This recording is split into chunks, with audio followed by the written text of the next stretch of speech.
और अब खबर भोपाल से। सीएम शिवराज ने कांग्रेस पर निशाना साधा है। कांग्रेस की मती मारी गई है, सीएम शिवराज का कहना। और साथ ही उन्होंने कहा कि बजरंग दल प्रखर राष्ट्रवादी संगठन है, आतंकी संगठन पीएफआई से तुलना करना गलत है।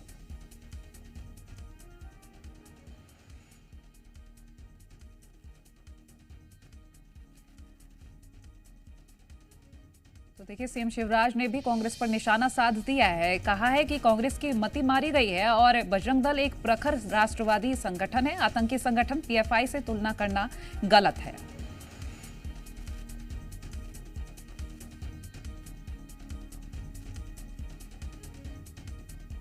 लगातार कांग्रेस की तरफ से कहा जा रहा, बजरंग दल को बैन करने की जो बात कही गई उसको लेकर अब जाको प्रभु दारुण दुख देही, बाकी मति पहले हर लेही। कांग्रेस की मति मारी गई है। बजरंग दल पर प्रतिबंध लगाने की बात करते हैं। वो बजरंग दल जो प्रखर राष्ट्रवादी संगठन है, वो बजरंग दल जो आतंकवाद का विरोध करता है, लव जिहाद का विरोध करता है, सामाजिक सेवा सहित देशभक्ति के भाव अपने धर्म और संस्कृति के प्रति स्वाभिमान का और जागरण का भाव पैदा करता है, उसकी तुलना पीएफआई से। और इसी पर अधिक जानकारी के लिए हमारे साथ आकाश द्विवेदी लाइव जुड़ गए हैं। आकाश, कांग्रेस के घोषणा पत्र को लेकर लगातार सियासत काफी गर्माती नजर आ रही है। ऐसे में घोषणा पत्र को लेकर कांग्रेस कह रही है कि इस बजरंग दल को बैन करना चाहिए। वहीं बीजेपी की अगर हम बात कर लें तो बीजेपी का ये कहना कि राष्ट्रवाद संगठन है। ये क्या कुछ जानकारी मिल पा रही है?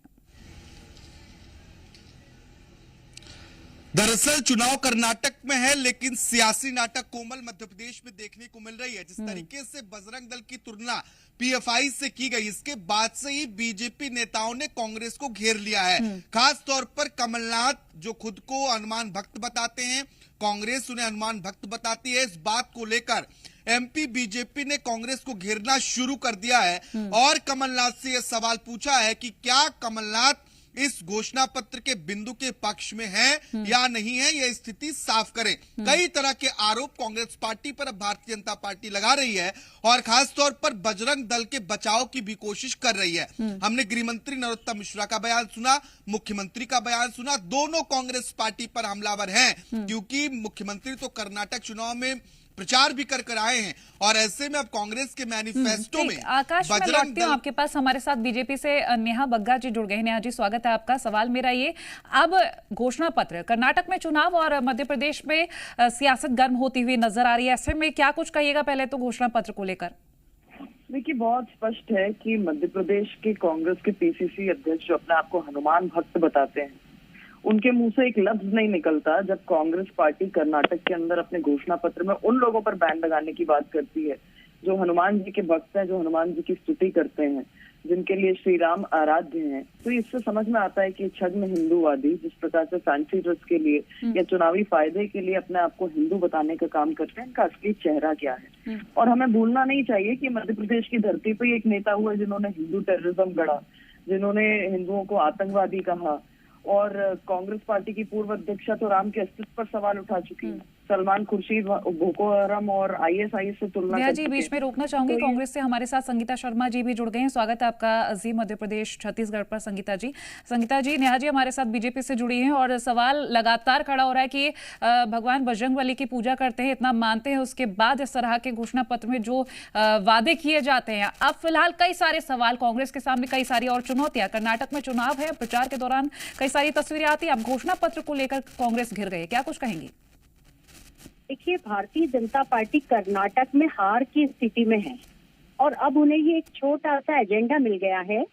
और आपको मैं स्पष्ट कर देना चाहती हूँ कि ये दोनों चीजें अलग है। भगवान हनुमान जी की भक्ति एकदम अलग है और ये बजरंग दल पर बैन लगाना एकदम अलग है। क्योंकि कोई भी संस्था यदि भगवान के नाम से बना दी जाए, भगवान का नाम उसमें जोड़ दिया जाए, इसका मतलब ये नहीं कि वो सारे अच्छे कार्य कर रही हो। उनकी क्या गतिविधि है, वो किस कार्यों में लिप्त हैं और उन्होंने अभी तक उनका इतिहास क्या रहा है, इन सारी चीजों को देखते हुए जो निर्णय लिए जाते हैं। अभी हम आज कोई संस्था बना दें, उसका भगवान के ऊपर नाम रख दें, तो इसका मतलब ये नहीं हो जाता कि वो संस्था में हर कार्य अच्छे हो रहे हों। तो इसी तरह ये संस्था के बारे में कहा गया है और सुप्रीम कोर्ट के निर्देश है कि जहाँ भी कोई भी संस्था है यदि सांप्रदायिकता फैलाती है, उनके बयानों से हिंसा होती है या उनके बयान देने से समाज का वातावरण दूषित होता है, तो उसको तत्काल बैन लगाना चाहिए और इसी कारण ये लगाया गया है। लेकिन यहाँ पर तो ये कहना कि बजरंग दल एक राष्ट्रवाद संगठन है, पीएफआई से कंपैरिजन ना बैठाया जाए। बिल्कुल, कोई सबूतों के आधार पर उन्होंने ये निर्णय लिया है और बिल्कुल सही लिया है, क्योंकि आपको मैं फिर बता देना चाहती हूँ कि भगवान अलग चीज है, उनमें हमारी श्रद्धा है, भक्ति है, विश्वास है। पर नेहा जी क्या कुछ कहेंगी? कहा जा रहा कि इस पर बैन लगाना कोई गलत बात नहीं। देखिए, एक बात बहुत स्पष्ट है, मुझे पूछिए, इनसे पूछ के जरा बताइए कि पीएफआई जब सक्रिय होकर काम कर रहा था, कभी इन्होंने कहा कि पीएफआई पे बैन लगाएंगे? कभी इनके मैनिफेस्टो में इस प्रकार की बात किसी भी राज्य में निकल कर आई? जब कन्हैया कुमार का गला काट दिया गया, कांग्रेस पार्टी कभी सामने निकल कर आई?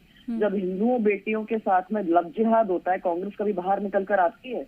तो हिंदू विरोधी कांग्रेस पार्टी आज जिस प्रकार से बजरंगबली के आराध्यों, जो आराध्य मानते हैं बजरंगबली को, उन पे बैन लगाने की बात करी, तो ये बहुत स्पष्ट दिखा रहा है कि कांग्रेस ने हमेशा से हिंदुओं से घृणा करी है। और इनका इतिहास उठाकर देखिए, सोमनाथ में मंदिर का जीर्णोद्धार हो रहा था, राजेंद्र प्रसाद जा रहे थे, उसका टेलीकास्ट जवाहरलाल नेहरू ने बंद करा दिया। जवाहरलाल नेहरू जब प्रधानमंत्री थे, उनसे कहा कुंभ स्नान करिए, तो उन्होंने उसको ऑर्थोडॉक्स सोच बता दी। इंदिरा गांधी जब प्रधानमंत्री थी तो गौ सेवकों पर गोलियां चलवा दी। और मैंने बाकी ये चीजें आपके सामने रखी, चाहे बोको हरम से तुलना करनी हो, आईएसआई से करनी हो, हिंदू आतंकवाद की बात हो, ये सब गढ़ने वाली कांग्रेस है। ठीक है, चलिए हमारे सहयोगी आकाश भी आपसे कुछ सवाल लेंगे। आकाश, सवाल लीजिए। नेहा जी, कमलनाथ तो साफ कह रहे हैं कि सुप्रीम कोर्ट के निर्देश हैं कि ऐसे संगठनों पर बैन लगाया जाए जो समाज में अराजकता फैलाते हैं, और कांग्रेस उसी निर्देशों का पालन कर रही है। बहुत अच्छी बात कह रहे हैं आकाश जी। सामने स्पष्ट जो दिखता रहा पीएफआई के बारे में, आज उससे तुलना कर रहे हैं। कल कमलनाथ जी हिंदुओं को बेवकूफ से तुलना कर रहे थे। और पूर्व में भी जिन लोगों ने आतंकवादी घटनाओं को जिस तरीके से काम आगे बढ़ाया, कभी कमलनाथ जी या दिग्विजय सिंह या कांग्रेस पार्टी के मुंह से कुछ निकल कर आया? आप मुझे बताइए कि लगातार हिंदू टेररिज्म गढ़ने के लिए कौन सी पार्टी लगी रही? राम के अस्तित्व को नकारने के लिए क्या सोनिया गांधी सामने नहीं आई थी? आज भी उसी प्रोपोगंडा के तहत आगे चल रहे हैं। जो पीएफआई से गठबंधन करके सरकार बनाती है कांग्रेस पार्टी, आज वो हिंदुओं पर सिर्फ इसीलिए बैन लगाना चाहती क्योंकि वो श्री राम के आराध्य है। एक सवाल मैं संगीता जी से ले लेता हूं। हनुमान जी के नाम पाखंड करने का आरोप कमलनाथ पर लग रहा है। संगीता जी, गृह मंत्री ने भी सवाल उठाए, मुख्यमंत्री ने भी सवाल उठाए, नेहा जी भी कई तरह के आरोप लगा रही हैं। क्या वाकई में पाखंड हो रहा है? देखिए, ये पाखंड तो भारतीय जनता पार्टी कर रही है, जो धर्म को राजनीति में लेकर आ रही है, हनुमान जी को राजनीति में लेकर आ रही है। हनुमान जी तो हमारे आराध्य हैं और हमारी भक्ति और शक्ति उसमें लीन है। अब भाजपा को क्या है कि चुनाव जीतना होते हैं तो हिंदुओं को भड़काने का काम करते हैं, हिंदुओं के नाम पर वोट मांगते हैं, भगवान को राजनीति में लेकर आते हैं। जब सच्चाई सामने आ रही है, ये कर्नाटक का चुनाव हार रहे हैं तो प्रोपेगेंडा कर रहे हैं, बड़े लेवल पर इसको उठाने का प्रयास कर रहे हैं। पर देश का हिंदू समझ गया है कि ये वोटों की राजनीति करते हैं आकाश जी। और जब जब भी ऐसे मुद्दों को क्यों उछाला जाता है, उसके पीछे कारण ये होता है, यदि आकाश नाम से कोई व्यक्ति गलत काम कर रहा हो तो क्या आकाश नाम पर बैन नहीं लगाया जाएगा? मतलब बात इनको समझना चाहिए, ये जानबूझकर समझने की कोशिश नहीं करते हैं और प्रोपेगेंडा करते हैं, पूरे देश के अंदर माहौल खराब करने का काम कर रहे हैं। संगीता जी, नेहा जी, हमारे साथ जुड़ने के लिए आप लोगों का बहुत शुक्रिया। आकाश, आपका भी शुक्रिया तमाम जानकारी हमसे साझा करने के लिए।